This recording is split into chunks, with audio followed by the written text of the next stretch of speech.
자, 여러분 안녕하세요. 오늘은 94세 할머니라고 해도 그냥 어지럽지는 않다라는 측면에 대해서 말씀드리도록 하겠습니다.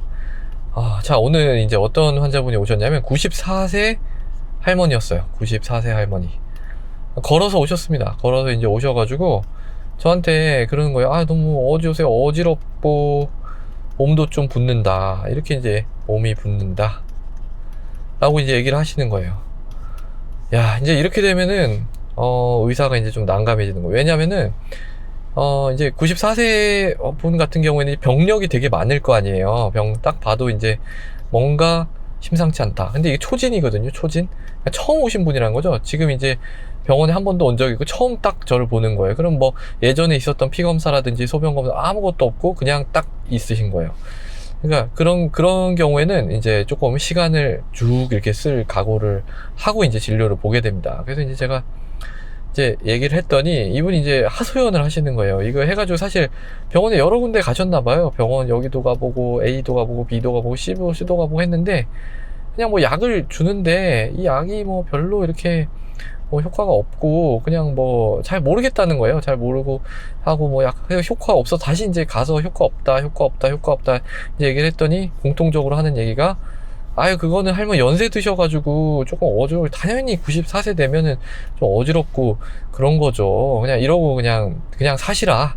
이렇게 이제 얘기를 하죠. 실제 뭐 이렇게 얘기했는지는 모르겠어요. 근데 이제 할머니 입장에서는 되게 좀 아주 정정하시지는 않으셨지만 그래도 이제 제가 말씀드리면 한 템포 늦게 알아들으시고 또 조금 반복적으로 말씀드리면 알아들으시고 다 치매 이런 거 전혀 아니고요. 다 걸어 다니시고 근데 약간 뭐 걸어 다니는 게 아주 막 그렇게 뚜벅뚜벅 이거는 아니지만 그래도 어느 정도 걸어 다니시고 지각력 있으시고 이렇게 말 다 알아들으시고 자기 의사 표현하시고 다 이 정도 다 하시는 분이란 말이었어요.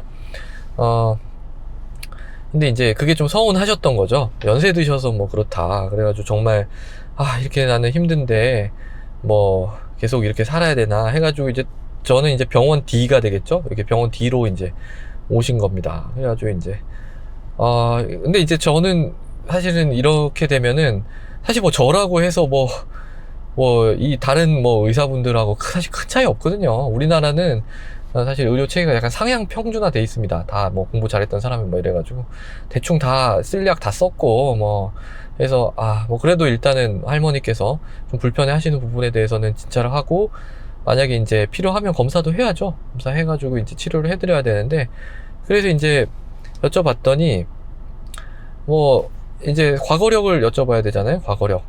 그래서 과거 어떤 병이 있으신가요? 했더니 고혈압밖에 없다는 거예요. 고혈압. 뭐 고혈압 때문에 어지럽고 몸이 붓나요? 그거 아니잖아요. 근데 이제 고혈압 때문에 뭐 약 드시는 거 하나밖에 없는데 그래서 그러면 뭐 잡히는 게 없잖아요. 그러면은 어지럼증에 대해서 사실 뭐 더 있는데 이거 생략하고요.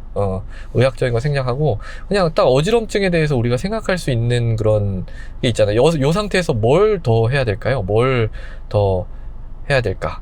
사실 이게 이제 의사의 경험이 이제 중요한 겁니다. 이게 사실은 이게 응급실로 만약에 가잖아요. 이분이 이제 무슨 대학병원 응급실로 갔다. 근데 이제 인턴이 보고 이제 레지던트 1년차 정도 봤다. 그러면은 94세 할머니고 뭔가 좀 어지럽다고 이러면 뭐 하냐면은 브레인 MR 합니다. 브레인 MR. 어지러우니까 혹시 뇌에 뭐 뇌졸중 해가지고 브레인 MR 딱 찍는단 말이에요. 사실 이게 응급실 상황에서는 이게 맞을 수도 있습니다. 왜냐하면 얼마나 어지럽고 얼마나 이게 힘들고 막 이랬으면은 응급실까지 가셨겠어요. 그러니까 이제 MRI를 찍고 괜찮으면 괜찮습니다. MRI가 괜찮으니까 뭐 그냥 가십시오. 뭐 이렇게 할 가능성이 있다는 거죠. 외래로 가십시오. 이렇게 이제 하는데 지금 뭐 그런 상황은 아니잖아요. 외래로 오셨잖아요. 근데 MRI를 뭐 병원에 MRI 기계도 없고 그런데 이제 뭐 외래에서 MRI를 찍을 수도 없는 거고 요 MRI라는 거는요 엄청 여러 개의 단계를 거쳐서 이제 가는 게 맞지. 그냥 환자분한테 여쭤보면 두통 있어도 MRI, 뭐 조금 어지러워도 MRI. 다 이제 우리나라는 사실 이렇게 돼버린 약간 그런 측면이 있는데 이건 사실 정석은 아닙니다. 정석은 어지러운 원인을 찾아가지고 이제 그거를 갖다가 하나하나 원인을 좀 의사가 감별을 해서 적절한 검사와 적절한 치료를 해야 되는 게 먼저죠. 그래서 이 어지럼증에 대한 접근은 사실은 여러 가지가 있는데, 여기저기 찾아보면 제일 많이 나오는 게 귀하고 뇌예요. 귀하고 뇌. 그러니까 좀 이석 같은 거 있잖아. 귀에 뭐 돌 이제 있으면 그게 세방고리가 이런 데 가가지고 막 어지럽고 이런 거 있잖아요. 또는 뭐 메니에르 병이라든지 막 이런 거 나와요. 전정신경에 막 찾아보면. 근데 이런 게 아니라는 거는 그럼 약간 직감적으로 알 수 있습니다. 이거는 딱 하나 물어보면 알 수 있어요. 딱 하나. 뭘 물어보면 알 수 있냐면, 할머니, 천장이 막 어지러울 때 천장이 빙글빙글 도나요? 이렇게 물어보면 알 수 있는 거예요. 대부분 이걸로 이제 됩니다. 물론 뭐 더 자세하게 문제는 할 수도 있겠지만, 어쨌든 요거는 약간 조금 경험이 있으면 이 귀에서 있는 건 뭔가 좀 다르거든요.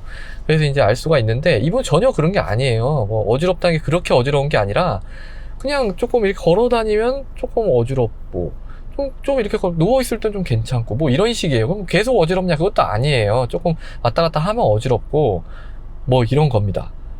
그러니까 이제 이 병원 ABC에서는 그냥 이거를, 뭐 연세 드셔서 그렇다, 뭐 이렇게 했겠죠. 귀는 아니라는 거는 대충 이제 알 수가 있으니까. 그럼 뇌냐? 그럼 왜 MRI 찍어야 되냐? 그러니까 이것도 사실은 조금 그렇게 뇌에 문제가 있으면은 뭔가 이제 다른 극심한 두통이 나타난달지, 아니면 뭐 어디 마비가 있달지, 말이 어눌해진, 표정을 잘 못 짓는달지, 뭐 그런 것들이 있어요. 그래서 그런 어떤 징후가 있을 때 우리가 그걸 의심을 하는 거지, 그냥 어지럽다고 하는데 모든 사람을 다 그렇게, 물론 뭐 그럴 수도 있지만, 단순히 어지럼증만 나타날 수도 있지만 그렇지 않을 확률이 훨씬 높거든요. 그래서 이거는 이런 식의 이제 문제는 별로 도움이 되지 않아. 뭐 한마디 물어볼 수는 있겠죠. 그러니까 뭐 할머니 천장이 막 빙글빙글 이렇게 도십니까? 또 이제 지속 시간이랄지, 주로 언제 어지러운지, 이런 양상을 해볼 수가 있습니다. 그래서 첫 번째 해야 될 일은 좀 더 자세히 이제 물어보는 거, 자세히 문진을 하는 겁니다. 여쭤본다라고 해야 되겠네, 할머니. 네. 문진을 좀 더 자세히 하는 겁니다. 근데 이제 이게 해봐도 별로 뭐 이런 귀나 뇌에 아주 큰 문제가 있을 것 같은 느낌은 아니에요. 그러면 이제 뭘 해야 될까요? 다음 단계 정석적으로 가면은, 다음 단계는 뭐냐면은 기본 검사입니다. 기본 검사. MRI를 찍는 게 아니에요. 기본 검사를 하는 겁니다. 뭐냐면 이제 피 검사, 소변 검사, 엑스레이, 그다음에 심전도, 이런 겁니다. 예. 그러니까 이런 건 사실 그렇게 건강보험 재정에 뭐 이렇게 되지도 않고, 우리가 손쉽게 할 수 있는 거잖아요. MRI 검사가 없이 일반 병원에서 다 할 수 있고. 그래서 이런 거에서 피검사, 빈혈이 있어서 어지러울 수도 있는 거죠. 그러니까 뭐, 또는 뭐 어디 염증이 있어도 어지러울 수 있거든요. 몸 상태가 안 좋아가지고 소변 오줌 소태 같은 거 왔을 때 할 수도 있고, 노인분들은 뭐 좀 폐질환 같은 게 있을 수도 있고, 심장질환이 있을 수 있잖아요. 그러니까 가장 간단하게 우리가 이 여러 개의 장기의 상태를 쭉 확인할 수 있는 그런 검사를 하는 겁니다. 근데 이제 이 검사를 94세 할머니가 이제 또 이 검사를 하는 것도 약간 좀 부담스럽거니와, 혹시 조금 더 다른 뭔가가 없을까를 생각해 볼 수 있죠. 그러니까 이걸 검사해서 만약 여기 문제가 있으면 이제 이 문제를 먼저 해결을 하는 거예요. 근데 여기서 이제 조금 더 뭔가를 물어본다면 뭘 해볼 수가 있을까요? 어떤 거를 조금 더 우리가 생각해 볼 수 있을까라는 걸 생각해 보면은요, 이제 제가 이제 이 오늘 만난 환자 시리즈 하면서 계속 얘기했던 바로 그겁니다. 약물입니다. 약물. 네. 약물력을 조사를 해야 되는 거예요. 자, 제가 아까 고혈압 있고 약 먹고 그냥 끝났다고 했잖아요. 그러면은 이게 무슨 약이냐, 무슨 혈압약이냐 라는 걸 알아야 되는 거예요. 예. 근데 이제 이 할머니가 94세 되게 힘들게 이렇게 오셨는데, 지팡이 짚고 이렇게 오셨는데 혈압약을 또 안 가지고 오셨어요. 드시는 혈압약을. 그러니까 보통 안 가지고 오십니다. 그러니까 이제 그래서 제가 계속 말씀드리는 건데, 어디 이제 만약에 처음 보는 병원에 간다, 이런 본인이 먹고 있는 약은 봉투를 가져가라. 그러면 이제 의사소통이 훨씬 명확하게 될 수가 있죠. 아니면은 뭐 휴대폰으로 사진을 찍어 놓고 거기다가 이제 별 표시해 놓고 바로바로 이제 볼 수 있게 해 놓으면은 그거보다 더 좋을 수는 없겠죠. 그런 분도 요새는 꽤 있습니다. 사진 찍어 놓으시는 분들. 근데 이제 94세 할머니가 뭐 그렇게 할 수는 없는 노릇이잖아요. 그래서 안 가지고 오셨어요. 그러면 뭐 그냥 안 가져왔으니까 뭐 그냥 검사 쭉 진행할까요? 물론 이럴 수도 있겠지만, 뭐 또 이게 그러면 사실은 이게 똑같이 A병원, B병원, C병원 똑같이 반복이 되는 느낌이 들어서 제가 이 사정을 좀 말씀드렸어요. 이게 할머니 이게 정말 좀 왔다 갔다 번거롭게 해드려서 죄송한데, 또는 뭐 이제 집에 이제 있는 사람이 있으면 보내라고 하면 돼. 집에 뭐 사람도 없고 뭐 그렇대요. 그래서 정말 번거롭게 해드려서 죄송한데 집에 가서 먹는 약을 가져오셔라. 그러면은 제가 그거 보고 그게 중요할 수도 있어서 그거 보고 제가 다시 검사할지 말씀드리겠다 그랬어요. 그리고 이제 약물을 가져오셨거든요. 근데 이제 어떤 약물을 가져오셨냐면, 이거 좀 다음 장으로 넘어가서 할게요. 요거 좀 지우고, 죄송합니다. 이게 지금 제가 원래 다음 장 이거 준비를 해놨어야 되는데 이거 준비 못한 상태에서 와서 어렵네요. 이게 조금 죄송합니다. 이거 지우고 이렇게 해서 지우고, 예. 자, 다시 진행할게요. 그래서 이제 집에 가서 할머니께서 지팡이 짚고 집에 갔다가 다시 오셨어요. 뭐 그렇게 멀지는 않은 곳에 사시더라고요. 그래서 이제 그렇지만 94세 할머니가 별로 저도 그러고 싶지 않았는데 약 확인이라는 게 저는 정말 중요하다고 생각하기 때문에 그렇게 했습니다. 그랬더니 어떤 약을 가져오셨냐, 생각지도 못하게 딱 약 많이 드시지도 않아요. 2개를 드시는데, 하나는 이 암로디핀이라고 하는 약이고요, 하나는 셀레콕십. 자, 혈압약을 드신다 그러면 이거 2개가 다 혈압약이 아니거든요. 그러니까 이거는 혈압약이 맞아요. 요거는 이제 혈압약. 제가 이거는 CCB, 칼슘 채널 차단제 중에 디핀 계열. 이건 제가 혈압약 설명할 때 다 한 내용이거든요. 근데 그 혈압약 맞는데, 요건 뭐냐? 요거는 진통제예요, 진통제. 예. 진통제, 우리가 보통 쓰는 진통제가 엔세이드라고 하는 진통제가 있거든요. 비스테로이드성 소염 진통제. 근데 사실 엔세이드에는 2가지 종류가 있어요. 그냥 엔세이드가 있고, 그다음에 콕스2가 있습니다. 콕스2 차단제가 있습니다. 그냥 엔세이드라는 건 콕스가 1, 2가 있는데 1, 2를 다 억제하는 거고, 1, 2를 다 억제하다 보니까 이 1이 억제하면 이게 위장관 쪽에 좀 부담이 있거든요. 위장관 출혈 같은 거 좀 일으킬 수 있거든요. 그래서 콕스2를 쓰기도 합니다. 예, 그래서 연세 드신 분들은 콕스2를 드시는 분들이 좀 있어요. 근데 이제 바로 이건 거예요. 진통제, 혈압약. 그러니까 이 할머니는 그냥 뭐 혈압약인데 또 뭐 거기서 뭔가 얘기를 했겠죠. 뭔가 아프다. 그러니까 이제 진통제를 주신 건데, 병원에서는 또 그것도 생각하셔가지고 그냥 엔세이드가 아니라 연세 많으시고 뭐 아주 심장병 없고 뭐 이러니까 그냥 콕스2를 주신 거예요. 근데 할머니 입장에서는 그냥 난 혈압약 받았다, 이렇게 된 거죠. 예, 그래서 이걸 받는 순간 이거였구나 라는 거를 깨달았습니다. 물론 뭐 아닐 수도 있죠. 자, 뭐냐면은요, 제가 이제 디핀 계열의 어떤 혈압약에 대해서 설명을 드릴 때 그 부작용으로 이 암로디핀이라고 하는 혈압약은 좀 몸을 붓게 할 수 있습니다. 부종이 일어날 수 있거든요. 그러니까 이것도 언제 드셨냐, 이거 최근에 또 드셨다고 했었어요. 그러니까 이게 좀 그러니까 부종이 있는 사람도 있고 없는 사람도 있습니다. 이거 먹는다고 다 또 오해하시면 안 되는 게 다 부종을 일으키는 게 아니에요. 왜냐하면 이 디핀 계열의 약이 혈압 떨어뜨리는 원리가 우리 동맥, 모세혈관, 정맥 이렇게 있잖아요. 근데 동맥을 넓히거든요. 그러니까 이쪽 압력이 증가해서 조직 쪽으로 물이 좀 더 많이 갑니다. 그러니까 균형이 좀 바뀌어요. 그러면서 이제 부종이 생기는 거거든요. 근데 환자분이 호소하신 증상이 뭐였어요? 어지럼증을 메인으로 호소하긴 했죠. 몸이 붓는다 라는 것도 호소를 하셨죠. 그러니까 이것도 다 연결이 됐을 수가 있는 게, 몸 안에 물이 피 안에 들어있지 않고 이렇게 조직 쪽으로 조금 이동을 하니까 조금 좀 균형이 떨어지면서 어지러울 수도 있는 거예요. 부종이랑 연결이 됐을 수도 있다는 거죠. 또 어떤 가능성이 있냐면, 이 혈압약이 약간 환자분의 너무 강한 혈압약이었을 가능성이, 이게 5mm인데 이분 혈압 조절 되게 잘 되셨거든요. 그러면은 얘를 뭐 반으로 줄여봐서 2.5mm 정도로 줄여봐서 이 혈압이 조금 뭐 아주 만족스럽지는 않지만 130 정도 유지가 된다면 되고, 이제 어지럼증이 없다면 이 어지럼증 해결이 되는 거죠. 그러니까 이 혈압약 때문에 부종이 생겼을 가능성, 이게 1번이고, 여기다 정리를 좀 해볼까요? 그러니까 이 혈압약 때문에 부종이 생겼을 가능성이 있고, 그 다음에 2번째는 과도한 어떤 혈압 저하, 혈압의 어떤 하강으로 인해서 어지럼증이 생겼을 수가 있겠죠. 어지럼증이 생겼어요. 이걸 생각해 볼 수가 있겠고, 그 다음에 셀레콕십은 얘는 사실은 뭐 원리로 어떤 부작용을 제가 설명할 수 없어요. 이건 그냥 통계입니다. 통계. 이 약을 먹었더니 어떠한 부작용이 보고가 됐다라는 건데, 좀 저는 1% 이상 되는 거는 어디다가 적어놓고 좀 알 필요가 있다고 생각합니다. 100명 중에 1명 이상한테서 나타난 거 우리가 흔하다라고 하거든요. 콤몬하다. 왜냐면 부작용이라는 게 모든 사람한테 나타나는 건 아니니까. 근데 100명 중에 1명 이상에서 나타나는 거는 조금 알고 있을 필요가 있는데, 이 셀레콕십의 부작용 중에 그 이제 100명 중에 1명 이상 에서 좀 약간 흔하게 나타날 수 있는 부작용에는 이런 것들이 있어요. 이게 꽤 많은데 한번 적어 볼게요. 복통, 배가 아플 수 있고요. 그 다음에 설사가 있을 수가 있고, 그 다음에 구역감, 웩웩 거리는 거죠. 이게 있을 수가 있고, 가스가 찰 수가 있고, 그 다음에 뭐가 있냐면 손발이 붓는다가 또 있습니다. 이게 여기 있죠. 또 있을 수가 있고, 그 다음에 이제 몸이 좀 아프다, 이런 게 이제 있을 수, 뭐 두드려 맞은 것처럼 아프다. 그 다음에 뭐예요? 어지럼증이 있을 수가 있습니다.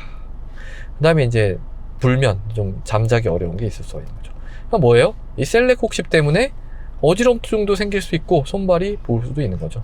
어지럼증이 생길 수도 있고, 부종이, 그러니까 혈압약 때문에 부종이 생길 수 있고, 혈압이 너무 떨어져서 어지럼증이 생길 수도 있고, 이 셀레콕십 때문에 손발이 부을 수도 있고 어지럼증이 생길 수도 있는 거예요. 단 2개의 약을 드시는데 이 2개가 모든 그런 이분이 나타날 증상을 다 설명할 수 있는 거예요.